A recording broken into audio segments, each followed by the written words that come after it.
읽은 본문 말씀을 가지고 그리스도를 본받는 자의 길, 그리스도를 본받는 자의 길이란 제목으로 함께 말씀을 나누고 은혜 받는 시간 갖기를 원합니다. 지난 금요일이 스승의 날이었습니다. 혹시 스승 선생님들 중에 기억나시는 분들이 있으십니까? 어젠가요 그젠가요 뉴스를 들었는데 많은 사람들이 그 예전에 스승을 찾는 홈페이지가 있었대요. 그래서 그걸 통해서 스승을 찾는 일이 막 하고 막 TV에도 나오고 그랬었는데 어느 순간에 그게 폐지가 됐습니다. 그게 왜 폐지가 됐냐면 그걸 가지고 복수하는 사람들이 워낙 많아가지고 그걸 폐지했대요. 그러니까 좋은 기억에 남는 선생님보다 안 좋은 기억에 남았던 선생님들이 훨씬 많은 사회적 현상을 대변해 주는 일이었습니다. 그럼에도 불구하고 기억 속에 정말 우리에게 도움을 주었던 선생님들, 그런 분이 계셨다면 아마 마음에 그 날만 되긴, 스승의 날만 되면 마음에 떠오르고 그리고 아련하게 한번 보고 싶다라는 생각을 가질 법도 한 거죠. 학교에서나 교회에서 혹은 인생의 여러 과정에서 무엇인가 가르쳐준 그분을 우리는 스승이라 부릅니다. 좋은 스승은 그래서 단지 지식이나 정보를 전달하는 데 그치지 않죠. 자신이 가르치는 말을 선생님들 스스로가 살아낼 때, 그리고 우리에게 모델로서 그 삶이 보여질 때 정말 제자라고 말하는 게 부끄럽지 않고요. 그 선생님을 닮아가고 싶다라는 말을 할 수 있는 거죠.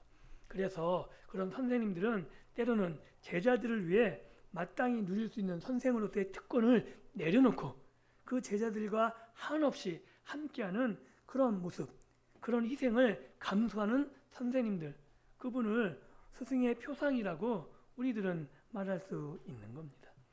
오늘 우리가 읽은 고린도전서 본문에도 바로 이러한 스승 한 명이 소개되어져 있죠. 참된 스승이자 어떻게 보면 아비라고도 말할 수 있는 사도 바울. 사도 바울은 고린도 교회에 편지를 했을 뿐만 아니라 자신이 소아시아 지역에 돌아다니며 증거한 모든 교회들, 그곳에 교회가 세워진 그 성도들을 향해서 스승이며 아버지 역할을 감당하기에 충분했던 노사도라고 말할 수 있는 겁니다. 당시 고린도 교회 안에는 자유와 권리를 주장하며 서로 상처를 주고받는 일이 너무나 아주 흔하게 벌어지고 있었습니다. 사도 바울은 이 문제를 해결하기 위해서 이 두 집단을 세워놓고 야 이쪽이 오라 이쪽이 오라 너희는 틀렸어 라고 말하지 않습니다. 그리고 올바른 지식, 올바른 성경을 가지고 들이대지도 않습니다. 대신 예수님이 우리를 위해서 어떤 길을 걸어가셨는지를 두 집단, 서로 상처를 주고 있는 두 교회 안의 세력에게 예수님을 보여주고 있는 거죠. 그리고 예수님의 뒤를 따르는 자신의 삶을 그들에게 동일하게 보여주며 내가 어떠한 길을 걸어가는지 보라고 이야기하고 있는 겁니다. 그래서 어떻게 보면 오늘 우리가 읽은 본문은 시장에서 고기 파는 것, 시장에서 파는 고기를 먹어도 되는가 라는 문제를 가지고 성도들에게 이야기를 합니다. 이게 왜 중요하냐면 그 시대의 식사 문제를 다루는 그 이상을 다루고 있기 때문에 그렇죠.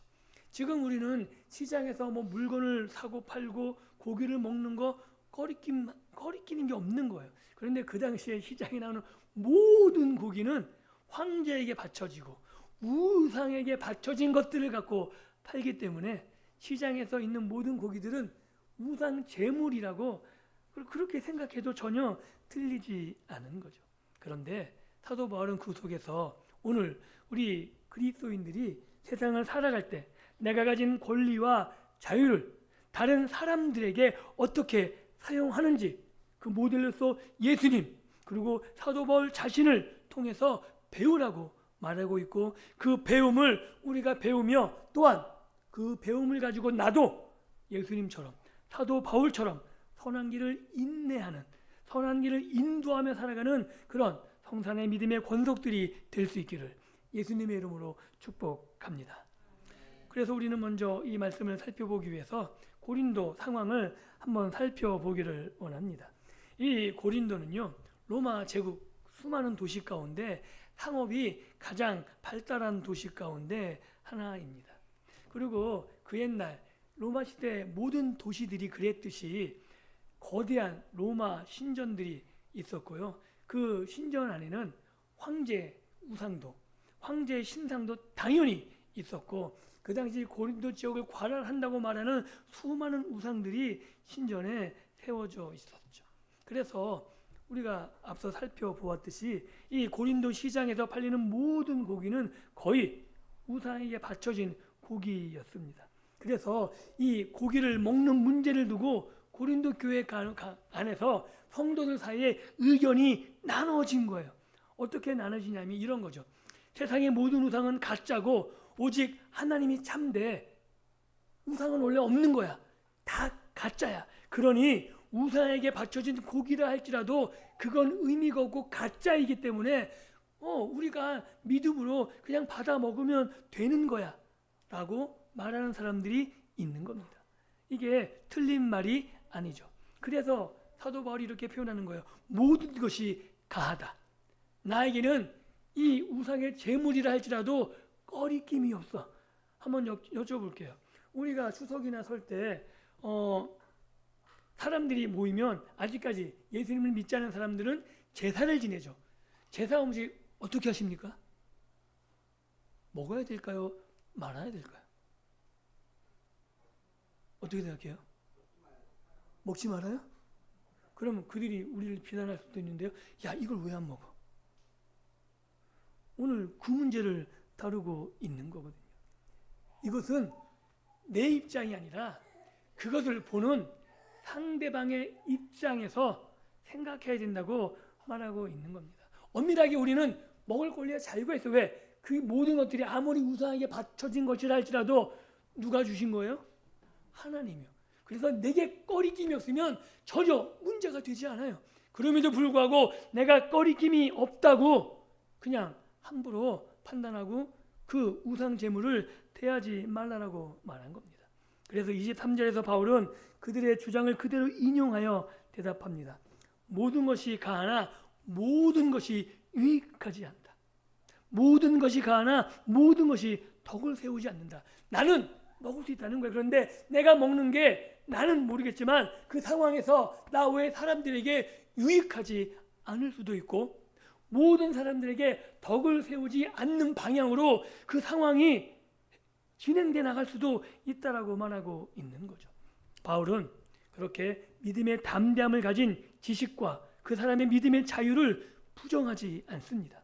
그리스도인은 율법의 얽매임에서 벗어난 자유인, 그래서 율법이 우리를 통제할 수 없고 율법이 우리를 묶어둘 수 없죠. 우리는 예수 안에서 자유합니다. 믿으십니까? 그런데 바울은 그 자유를 사용하는 목적과 결과에 대해서 질문하고 있는 거죠. 그래서 헬라 원어를 좀 살펴보면 덕을 세우다라는 말은 건물을 지어 올리라는 말이에요. 즉 덕을 세운다는 게 단지 어떤 이렇게 표현하면 좀 분위기가 좋아지고 사람들에게 우리의 상황과 이런 모든 것들을 아름답게 표현해 이 정도가 아니고요. 덕을 세운다는 말은 어떤 건물을 한 층 한 층 쌓아 올리는 것, 이게 잘못되면 건물이 세워질 수 없다는 의미를 가지고 있는 거죠. 교회는 개인의 모임이 아닙니다. 그렇죠? 나 혼자가 교회가 아닙니다. 교회는 하나님이 거하시는 성전이고 한 몸, 예수의 몸 된 공동체죠. 그래서 내가 하는 모든 행동들이 교회를 세울 수 있느냐 없느냐, 그것이 덕을 세우느냐 아니냐라는 것으로 우리가 판단해야 된다고 말하고 있는 거죠. 그래서 사도 바울은 지금 이렇게 묻고 있는 겁니다. 여러분이 우리가 행사하는 마음의 자유, 이런 것이 우리 교회라는 하나님의 집을 튼튼히 세워가고 있습니까? 즉 나는 자유가 있어서 믿음에 꺼리낌이 없어서 마음대로 행하고 결정하는 그것이 우리 교회를 세우는데 유익합니까? 그러지 않습니까? 나는 자유하고 나는 꺼리낌이 없는데 나 때문에 혹시 우리 교회에 들어온 믿음이 연약한 자가 상처받고 있지는 않습니까? 이 문제를 지적하고 있는 거죠. 고린도 교회에서 자신을 강하다고 생각하는 그런 자들은 자신의 지식, 야, 나는 꺼리낌이 없어. 이거 하나님이 주신 거니까 모든 것이 가해 라고 자랑하며 세상의 우상문화, 이것을 그냥 마치 아무것도 아닌 것처럼 우상문화에 믿음의 자유라는 이름으로 그냥 거기에 도취해서 살아가는 모습을 보이고 있었다고 말해도 틀리지 않은 거죠. 문제는 뭐냐 하면 믿음이 연약한 자들이 볼 때에는 그들이 신앙인인지 그들이 우상을 섬기는 자들인지 분간이 안 된다는 거예요. 아니 예배는 드리는데 우상 제물도 먹어? 꺼리낌이 없다고 그런 우상 문화나 제사에 참여해서 기꺼이 거기에 동참하는 것 같아? 그러니까 구분이 안 가는 거예요. 저 사람이 신앙인 맞아? 내가 나보다 선배인데 믿음의 연배인데 내가 저 사람을 롤모델로 삼아서 따라가야 돼? 이런 의심을 갖게 된다는 거죠. 그래서 내가 자유하다는 그들의 지식은 교만을 낳았고 그것 때문에 교회가 갈라지게 되는 원인을 제공한 거죠. 그래서 사도 바울은 명확하게 삶의 원칙을 천명합니다. 누구든지 자기의 유익을 구하지 말고 남의 유익을 구하라. 즉 내가 하는 결정들, 내가 하는 선택이 내 기준이 아니라 나를 보는 사람들의 입장을 고려해서 선택하고 판단할 필요가 있다는 거죠. 이것은 단순히 도덕적으로 착하게 살라는 권면이 아닙니다. 하나님 나라 백성들이 살아가는 방식이라는 거죠. 진정한 믿음의 강함, 내 자유 이런 것들을 드러나는 게 믿음의 강함이 아니라 내 권리를 끝까지 주장할 수 있는 거, 저건 우상이 가짜니까 내가 먹어도 돼, 이런 내 믿음을 주장하는 것이 믿음이 강하다는 게 아닙니다.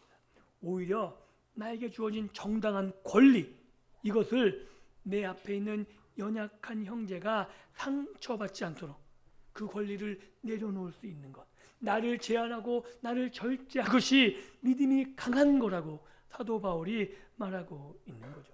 그래서 사도 바울은 지식으로 인한 개인의 자유보다 사랑으로 공동체를 세우는 것이 훨씬 더 중요하다고 가르치고 있습니다.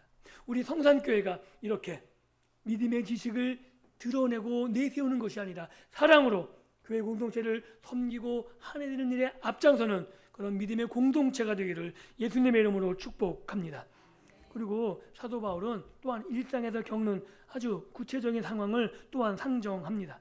첫 번째 상황은 이런 거죠. 시장에서 고기 살 때입니다. 바울은 시장에서 파는 것은 양심을 위하여 묻지 말고 먹으라고 이야기합니다. 이게 재미있는 표현이에요. 우상에게 바쳐진 것인지 아닌지 일일이 캐묻거나 불안해하지 말고 자유롭게 사서 먹으라는 거예요.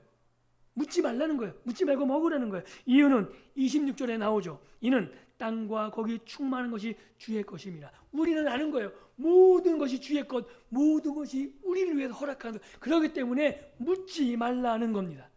시편 24편의 말씀을 인용한 이 구절은 우리가 알고 있듯이 하나님이 창조주이시고 하나님이 모든 것을 창조하셨고 하나님이 창조하신 모든 것은 선하다는 거죠. 하나님이 선하시기에 그분이 창조하신 모든 것은 선한 것이고 그 모든 것을 우리에게 베푸셨다라고 말하는 겁니다. 믿으십니까? 그런데 인간의 악함 때문에, 인간의 욕망 때문에 우상들이 인간이 만든 거예요. 가짜인 거죠. 그런데 우리의 고백, 이 우상들은 가짜고 우상들은 신이 아니라는 고백이 우리의 믿음 안에 담겨져 있는 겁니다. 그래서 감사함으로 묻지 말고 먹으시면 되는 거예요. 왜? 우상은 없으니까. 우상은 신이 아니니까. 그런데 두 번째 상황이 생깁니다. 그게 뭐냐면 예수님을 믿지 않는 이웃집에 초대받았을 때 27절에서 바울이 이렇게 말해요. 초대에 응해 갔다면 차려놓은 음식 묻지 말고 편안하게 먹는 거예요. 그래서 그리스도는 불신자들과 벽을 쌓고 단절된 채 살아가는 사람들이 아니고 교제하셔야 되는 거예요. 신앙생활을 하면서 많은 사람들이 여러 가지 신앙적인 이유 때문에 예수님을 믿지 않는, 하나님을 믿지 않는 사람과 교제가 점점 끊어져요. 그런데 부탁드리기는 그 교제를 끊지 않으셨으면 좋겠습니다. 왜냐하면 하나님을 보일 사람, 하나님이 어떤 분인지, 하나님의 능력을 나타내고 드러낼 그런 역할을 할 사람이 오로지 우리뿐이 없거든요. 그 사람들이 어디서 살아계신 하나님을 경험하겠습니까? 어디서 복음을 듣겠습니까? 먼저 만난 우리들 아닌가요? 우리들의 삶을 통해서, 우리들의 입술을 통해서 그들은 복음을 들어야 되고 하나님의 살아계심을 경험해야 되는 거예요. 그래서 그들이 초대하면 웬만하면 허락하시고 가십시오. 그래서 그들 속에 하나님의 살아계심을 보여야 되는 겁니다. 그런데 조건이 붙어 있는 거죠. 28절입니다. 식사하려는 내 곁에 있는 누군가가 이렇게 묻는 거예요. 아마도 우상 제물의 양심의 꺼리낌을 받거나 그런 다른 신자 혹은 이런 교회 신앙의 삶을 아는 불신자가 물어볼 수도 있는 거죠. 야, 이거 우상 제물인데 너 먹을 수 있는 거야? 우리를 걱정해서 물어보는 거예요. 왜? 이미 물어볼 때는 그 사람을 알고 있는 거죠. 야, 예수 믿는 사람들은 우상 제물 안 먹는다더라. 그럼 기본적으로 그 사람의 입장에서는 뭐가 전제돼? 우리가 먹으면 안 되는 게 전제되어 있는 거예요. 그래서 걱정스럽게 야, 이거 먹어도 되는 거야? 이렇게 알려주는 거죠. 그 상황에서는 갑자기 먹지 말라 그런 거죠. 알게 한 자와 그 양심을 위해 먹지 말라 이야기합니다. 왜냐하면 고기가 갑자기 나쁘게 변했기 때문이 아닌 거죠. 고기는 동일한 고기예요. 그런데 왜 먹지 말라고 하냐면 내가 말한 양심은 너희 것이 아니라, 즉 나는 먹어도 되는데 그것을 물어본 사람의 양심, 그 사람 때문에 내가 절제하고 내가 참아야 된다라고 말하고 있는 거죠. 그래서 이 구절은 우리 그리스도인들이 다른 사람과 어떤 관계를 맺어야 하는지 구체적으로 깊이 있게 보여줍니다. 나의 양심은 그 상황에서 거리낌이 없죠. 나는 이것을 먹을 자유가 있습니다. 먹어도 하등 문제되는 것이 아무것도 없습니다.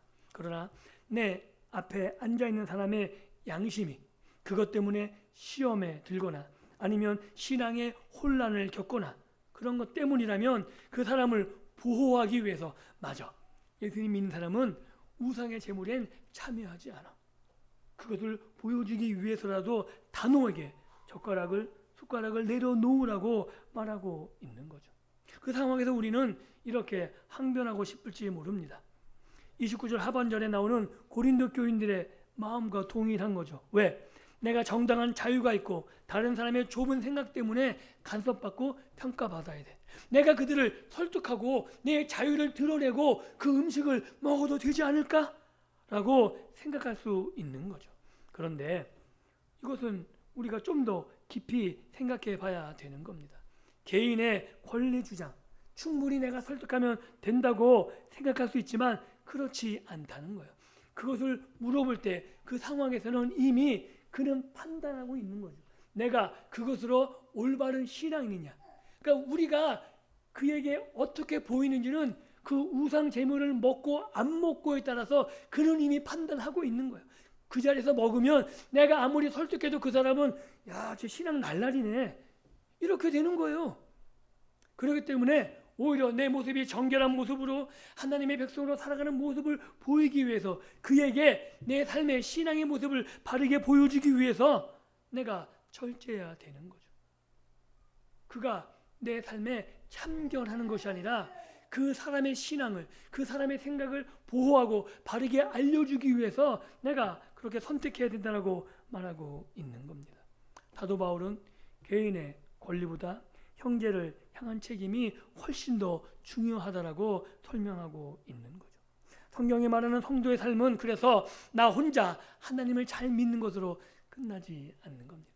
우리는 옆에 있는 성도들을 돌아보고 함께 이 믿음의 공동체를 끌고 나가야 되는 겁니다.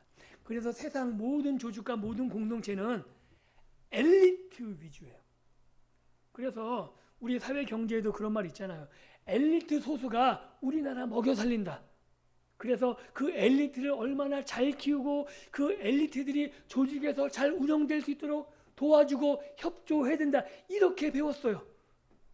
근데 요새 우리 사회 보면 꼭 그렇지만도 않은 것 같아요. 그죠? 엘리트들이 나라를 망치고 있다는 생각을 저는 지울 수가 없어요. 그런데 중요한 건 우리 교회는 그런 사회 구조와 다르다는 거죠. 교회는 엘리트 위주로 움직이지 않고 가장 연약한 사람을 위주로, 그를 중심으로 섬기고 사랑함으로 교회가 세워져 나가야 되는 거죠. 그 사람이 힘들어하면 기다려줘야 되고요. 그 사람이 너무 힘들어하면 등에 업고 안고 어떻게 해서라도 함께 믿음의 길을 걸어가야 되는 것이 교회 공동체입니다. 그래서 그 연약한 자가 함께 신앙이 자라가기까지 기다려주고 인내하며 알려주고 함께 그 믿음의 길을 걸어가는 게 우리 성산교회가 될 수 있기를 다시 한번 예수님의 이름으로 축복합니다. 바울은 나에게 아무리 합당한 권리가 있더라도 이웃의 양심에 상처를 입힌다면 그 권리를 쓰지 않는 것이 그리스도인의 참된 성숙이라 말하는 거죠. 이런 성숙이 우리 가운데 있었으면 좋겠습니다. 그래서 이곳에 오는 모든 사람들이 우리의 신앙의 연륜들, 우리의 신앙의 삶을 보고 야, 정말 사랑이 풍성하구나. 그래서 훗날 돌이켜보면 권사님이 그래 참아주셨구나. 그때 그 집사님이 나를 기다려주셨기 때문에 내가 여기까지 올 수 있었구나. 이런 믿음의 공동체가 되어야 되는 거죠. 밖에 있는 사람들, 예수를 모르는 사람들도 이곳에 와서 꺼리낌 없이 어울리다 돌아갈 수 있는 그런 공동체가, 교회 공동체가 되어야 되는 겁니다. 이곳에 들어오면 그들이 예수 안 믿는다고 어색하고 낯설고 불안하고 이러면 안 된다는 거예요. 교회 공동체는. 그래서 신앙을 갖고 있는, 신앙에 성숙한 사람이건 신앙이 조금 연약한 자건 아니면 신앙이 아예 없던 간에 이곳에 들어와서 함께 예수의 사랑으로 그 사랑을 충분히 경험하고 그 사랑 안에 함께 공유함으로 야, 정말 이곳이 행복하고 또 오고 싶고 즐거운 곳, 이것이 우리 교회가 되어야 되는 겁니다. 그리고 사도 바울은 31절에 우리가 알고 있는 너무나 익숙한 선언을 하고 있죠. 한번 같이 읽어볼까요? 31절 같이 읽습니다. 시작. 그런즉 너희가 먹든지 마시든지 무엇을 하든지 다 하나님의 영광을 위하여 하라. 이것을 오해하면 안 돼요. 야, 우리가 한 것 모든 것을 다해서 하나님께 영광만 내면 된다, 이 말이 아니에요. 지금 이 본문이 어디에서 나오냐면 우상의 제물을 먹고 마시는, 남의 양심을 위해서 내가 선택해야 된다는 그 문단의 마지막 결론으로 제시되고 있는 거죠. 밥을 먹고 물을 마시는 것, 인간의 삶에서 가장 평범하고 일상적인 행동입니다. 바울이 작고 사소한 일조차 하나님의 영광이라고 기록한 것은 하나님 나라 백성, 주일 예배당 안에서만 하나님의 영광을 찾는 것이 아니라 우리의 가정, 우리의 직장, 그리고 우리의 식탁에서 이루어지는 모든 결정 가운데 하나님의 다스림을 인정하는 사람이 되어야 된다는 거죠. 그리고 이 하나님의 영광을 위하는 것, 이것이 어떤 거창한 업적, 거창한 사업, 무엇을 하는 프로젝트, 그것을 이루었을 때 이루어지는 게 아니라는 겁니다. 32절과 34절 보면, 33절 보면 이렇게 나와요. 유대인에게나 헬라인에게나 하나님의 교회이나 거치는 자가 되지 않고 나와 같이 모든 일에 모든 사람을 기쁘게 하여 자신의 유익을 구하지 아니하고 많은 사람의 유익을 구하여 그들로 구원받게 하라. 즉 하나님의 영광을 드러내는 삶의 핵심은 다른 사람들에게 거치는 자, 걸림돌이 되지 않는 것, 즉 약한 자들에게 내가 상처되지 않는 것, 이것이 하나님의 영광을 드러내는 일이다라고 말하는 겁니다. 사도 바울은 한 사람의 영혼이라도 더 구원하여 하나님께로 인도할 수 있다면 자신이 누리는 모든 권리와 그런 모든 자유, 기쁨을 포기할 준비가 되어 있습니다. 바울에게 있어서 가장 중요한 것은 나 자신의 권리, 나 자신의 편안함, 나 자신의 사회적인 체면이 아닙니다. 사도 바울에게 가장 중요한 것, 나 외에 하나님을 모르는 사람의 구원인 거죠. 이들의 구원을 위해서 내 권리를 기꺼이 포기하겠다는 것, 즉 내가 먹을 수 있는 우상의 제물도 내가 기꺼이 내려놓고 그 상황에 내가 뻘쭘하고 어색해져도 그 상황을 내가 감내하겠다는 것. 왜요? 그의 구원을 위해서, 그가 하나님의 백성으로 든든히 서가는 일을 위해서 내가 그 모든 것을 내려놓겠다고 말하고 있는 겁니다. 영혼을 구원하는 일이야말로 하나님이 가장 기뻐하시는 일입니다. 믿으십니까? 그리고 하나님의 영광을 세상에 나타내는 가장 중요한 일이 교회의 어떤 큰 사업이 아닙니다. 교회 예배당을 멋지게 짓고 사람들이 문화 속에서 이곳에 많이 몰려, 아니요. 하나님이 가장 기뻐하시는 우리를 통해서 내가 내 권리와 내가 할 수 있는 모든 것들을 희생함으로 한 영혼을 구원하는 것, 이것이 하나님이 가장 기뻐하는 일이고 하나님께 영광이 되는 이름을 믿을 수 있기를 예수님의 이름으로 축복합니다. 그래서 사도 바울이 우선순위를 분명히 정하고 있죠. 나의 권리를 누리는 주장, 이것이 복음에서 멀어지게 한다면 사도 바울은 이것을 하나님의 영광을 가리는 일이라고 정의합니다. 반대로 나의 권리를 내려놓고 희생을 통해 누군가의 마음이 열리고 누군가의 마음이 예수님을 경험하게 되는 그 일이 발생한다면 바로 그것이 먹고 마시는 일상 속에서 하나님의 영광을 드러내는 최고의 방법이라고 말합니다. 그래서 믿지 않은 친구들이 부르면 일부러 시간 내셔서 가주십시오. 그리고 그들이 알게 되는 거, 야, 네가 나 때문에 그렇게 힘든 시간을 냈구나. 야, 고맙다. 이런 모습이 우리의 일상이 되었으면 좋겠습니다. 왜냐하면 우리의 시간의 헌신과 우리의 헌신을 통해서 하나님의 사랑이 그들에게 전파되고요. 그들로 말미암아 이것이 하나님의 백성의 참된 모습이구나 라는 것들을 알게 되는 것이기 때문에 그렇습니다. 그리고 나서 이제 고린도전서 11장 1절에서 사도 바울이 모든 스승의 표본으로 이렇게 권면하고 있죠. 내가 그리스도를 본받는 자 된 것 같이 너희는 나를 본받는 자 되라. 이게 쉽지 않은 말이에요. 나를 본받으라. 만약에 제가 여러분들에게 권사님 저를 본받으세요 라고 말하면 어떻게 생각하시겠어요? 왜? 좀 속된 말로 네가 뭔데? 라는 생각이 든다면 제가 잘못 산 거죠. 그리고 제가 그렇게 잘 못 산, 왜냐하면 똑같은 인간이기 때문에 연약한 모습이 보인다 할지라도 그런 말을 해야 될까요? 아니면 내가 연약하기 때문에 해서는 안 될까요? 어떻게 생각하세요? 죄송하지만 저는 부족함이 있어도 그런 권면을 할 겁니다. 사도 바울이 위대한 성경을 많이 지은 스승이라서 한번 예수님 만나고 죄를 안 져서 이런 말을 하는 게 아닙니다. 이 말을 잘 들어보셔야 돼요. 사도 바울이 나를 본받으라 하는 이유는 딱 한 가지요. 내가 지금 그리스도를 본받고 있어. 내가 예수님을 본받는 이 길, 이것을 너희도 본받으면 좋겠다. 즉 사도 바울은 자신을 보라는 게 아니고 나를 통해 예수님을 보라고 말하는 거죠.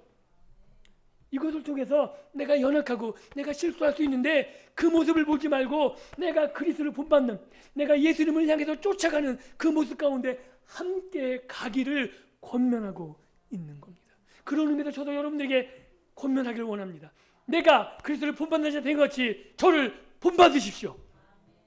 말씀을 묵상하고 기도하며 찬양하는 이 삶을 우리가 본받고, 그래서 구체적으로 제가 목표고 제가 끝까지 바라보는 게 아니라 저를 통해 누구를 보셔야 되면 예수님을 보셔야 되는 겁니다. 저도 제 특권을 내려놓기를 그렇게 노력하고 결단할 것이고요. 제가 아마 예수님 때문에 조롱받는 일이 있다면 그것을 기꺼이 담당할 겁니다. 예수님이 타인을 살리기 위해서, 한 영혼 한 영혼을 구원하기 위해서 십자가를 지시고 모든 것을 내려놓으셨듯이, 그리고 그를 통해서 영광에 이르셨듯이 예수님을 따라가는 우리들이 조롱과 멸시를 한 영혼의 구원을 위해서 참고 희생한다면, 비록 그 순간은 견디기 어려울지 모르겠지만 우리도 예수님의 영광에 참여하는 믿음의 놀라운 삶을 걸어가는 신앙인이 될 것입니다. 그런 사도 바울은 예수님의 낮아지니까 희생의 길을 철저하게 따라갔죠. 율법의 권리를 포기했고 자신의 권리를 앞세우지 않았습니다. 그리고 그런 자신의 모습을 보며 고린도 교인들에게 내가 예수님이 걸어가신 그 희생과 사랑의 길을 걸어가고 있으니 이제 너희들이 자신의 권리만 주장하지 말고 교회에서 무엇을 행했다고, 무엇을 가졌다고, 위치가 높다고 주장만 하지 말고 예수님처럼 사랑과 헌신과 섬김의 길을 걸어가라고 초대하고 있는 겁니다. 그런 영적 스승, 온전히 우리의 주님 되신 예수님을 바라보라고 사도 바울이 권면하고 있는 거죠. 사랑하는 성도 여러분, 말씀을 맺겠습니다. 우리가 예수님 때문에 그리스도인으로 누리는 참된 자유의 의미를 오늘 말씀을 통해서 다시 한번 깊이 생각해 보았으면 좋겠습니다. 왜냐하면 세상은 더 많은 것을 움켜쥐라고 말합니다. 내 권리를 놓으면 세상은 알아주지 않습니다. 싸워보셨습니까? 싸울 때 내가 목소리 낮추고 부드럽게 하면 그들이 존중해 주던가요? 아니요. 세상은 절대 그렇지 않습니다. 가진 게 힘이고 내가 가진 모든 권리를 사용해서 맞서라고 말하죠. 그래서 제가 가끔 농담으로 이야기하잖아요. 가는 말이 험해야 오는 말이 곱다. 이게 세상의 원리고 세상의 법칙처럼 보여요. 교통사고 한번 나보셨습니까? 내가 예의 있게 정중하게 대하면 그 사람은 나를 정중하게 대하는 법이 없죠. 왜? 자신의 권리를 주장할 때에만 자신의 권익을 앞세울 수 있다고 생각하기 때문인 거죠. 그런데 성경은 내가 누릴 수 있는 자유조차 이웃의 유익을 위해서 제한하고 내려놓을 줄 아는 것, 이것이 영적 능력이고 믿음의 참된 성숙이라고 말하고 있는 겁니다. 오늘 이 거룩한 주일 우리를 가르치는, 우리에게 좋은 모범이 되었던 선생님들, 그분을 떠올려 보십시오. 그분은 아마 자신의 것들을 기꺼이 제자들을 위해서 내려놓을 줄 알았던 선생님이었을 것입니다. 그리고 기꺼이 자신의 것을 나누고 베풀 수 있는 그런 스승이 우리에게 내가 그 선생님처럼 내가 앞으로 살아야겠다라고 생각하게 되었을 거죠. 그런데 오늘 우리가 그 스승, 그 사회에서 나보다 먼저 앞서갔던 스승 그 이상으로 우리를 위해서 이 땅에 오셔서 우리를 위해 모든 것을 내어주신 참된 스승이고 우리의 주님 되신 예수님이 먼저 우리보다 이 길을 걸어가셨다는 사실을 기억하셨으면 좋겠습니다. 그래서 단지 성경에서 배웠던 지식들, 성경에서 말하는 믿음의 권리들, 이런 것을 앞세우기보다는 연약한 형제, 연약한 지체들을 향해서 우리의 권리와 우리의 자유를 먼저 내려놓을 수 있는 그림의 참된 믿음의 성숙이 우리 교회 믿음의 권석들에게 있었으면 좋겠습니다. 그래서 이곳이 그렇게 믿음의 공동체, 연약한 자들로 한 명씩 채워주고 우리가 앞서 걸어간 그 길을 우리의 연약한 형제들도 동일하게 따라 밟고 올라가서 이 교회가 덕이 쌓여지는, 우리 교회가 한 커플 한 커플 하나님의 교회로 든든히 세워지는 그런 아름답고 복된 교회가 되기를 예수님의 이름으로 축복합니다. 그래서 우리 교회가 누구나 찾아오기 부담이 없는, 이곳에 찾아와서 예수의 사랑을 느끼고 이곳에 찾아와서 참된 행복을 경험하게 되는 우리의 참된 스승이자 우리의 참된 주님을 우리를 통해서 경험하고 맛보고 함께 생명에 참여함으로 말미암아 우리 이 성산교회, 이 성산 믿음의 공동체가 우리 이 모임만이 아니라 더 많은 이 보르동 지역을 우리가 섬기고 그래서 날마다 구원받는 자의 수가 더하여지는, 하나님이 우리 교회에게 많은 영혼들을 보내주시는 그런 능력의 교회가 될 수 있기를 다시 한번 예수 그리스도 이름으로 축복합니다. 기도합니다.